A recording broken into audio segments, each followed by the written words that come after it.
အကိုကျွန်တော်ကိုသိရလားလို့ပြောချင်တယ်ဆိုလို့ရှိရင်พี่รู้ผมเหรอพี่รู้ผมเหรอพี่အကိုรู้သိတာผมကျွန်တော်ကိုหรอလားพี่รู้ผมเหรอ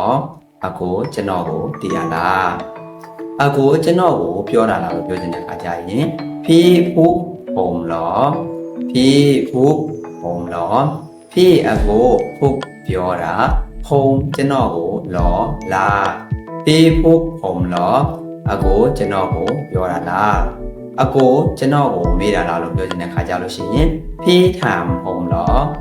พี่ถามผมเหรอพี่အကိုถามမေးတာผมကျွန်တော်ကိုหรอလားพี่ถามผมเหรอအကိုကျွန်တော်ကိုမေးတာလားအကိုကျွန်တော်ကိုပေးရတာလို့ပြောချင်တဲ့ခါကြလို့ရှိရင်တော့พี่ให้ผมเหรอพี่ให้ผมเหรอพี่အကိုให้ပေးတာผมကျွန်တော်ကိုหรอလားพี่ให้ผมเหรอအကိုကျွန်တော်ကိုပေးတာလားလို့ပြောလို့ရပါတယ်ခင်ဗျာ